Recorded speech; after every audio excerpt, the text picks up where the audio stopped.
হজরত মুহাম্মদ সাল্লাল্লাহু আলাইহি সাল্লাম ও মক্কা বিজয়ের অবিস্মরণীয় ঘটনা। বিসমিল্লাহির রহমানির রহিম।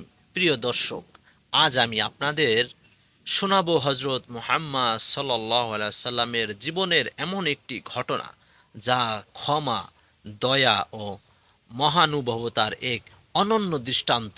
এটি হলো মক্কা বিজয়ের ঘটনা। দীর্ঘ ১৩ বছর ধরে মক্কার কুরাইশরা রসূল সাল্লাল্লাহু আলাইহি ওয়াসাল্লাম এবং তার সাহাবীদের উপর নির্যাতন চালিয়েছিলেন।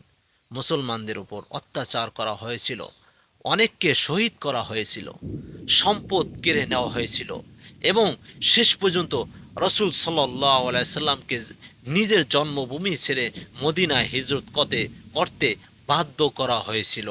কিন্তু রসূল সাল্লাল্লাহু আলাইহি সাল্লাম কখনো প্রতিশোধের চিন্তা করেননি। তিনি সবসময় মানুষের হেদায়েত কামনা করতেন। হিজরতের ৮ম বছরে মুসলমানদের সঙ্গে কুরাইশদের একটি চুক্তি ভঙ্গ হয়। তখন আল্লাহর নির্দেশে রাসূল সাল্লাল্লাহু আলাইহি সাল্লাম প্রায় ১০,০০০ সাহাবীকে সঙ্গ নিয়ে মক্কার দিকে অগ্রসর হন। মক্কার মানুষ ভয়ে আতঙ্কিত হয়ে পড়ল। তারা জানতো এত বছরের অত্যাচারের আজ নেওয়া হতে পারে। কিন্তু রসূল সাল্লাল্লাহু আলাইহি ওয়াসাল্লাম মাথা নত করে বিনয়ের সঙ্গে প্রবেশ করলেন।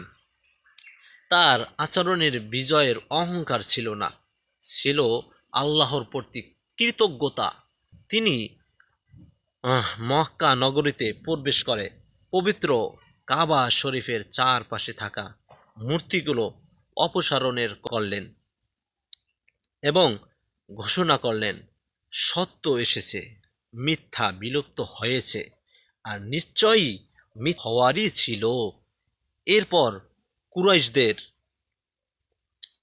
সবাইকে একত্রিত করা হলো। তারা ভাবছিল আজ হয়তো তাদের কঠিন শাস্তি দেওয়া হবে, কিন্তু না।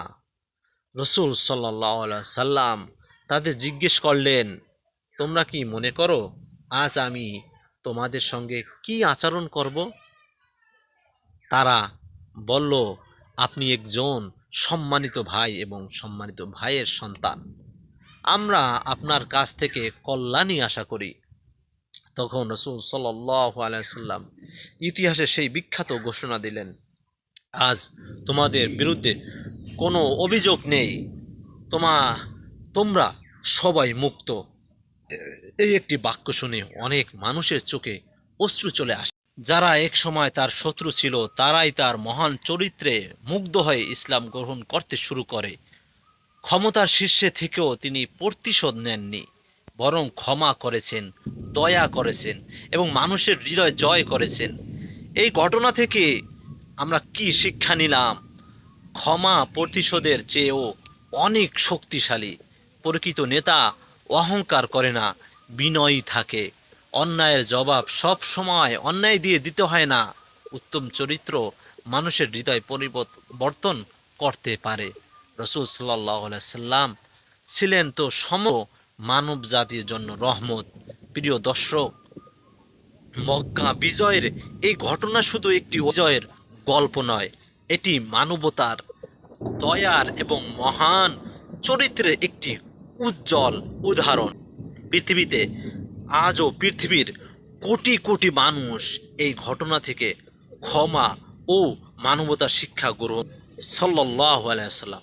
সবাই নবীর প্রতি বেশি বেশি দুরূদ শরীফ পড়বেন সাল্লাল্লাহু আলাইহি ওয়াসাল্লাম এবং বেশি বেশি ভিডিওটা শেয়ার করে দেবেন, যেমন এই ভিডিও দেখে যেন মানুষ শিখতে পায়। এটা তখন ইসলামিক একটি ভিডিও, আপনার একটু কষ্ট করে ভিডিওটা শেয়ার করে দিও না, একটু শেয়ার করবেন।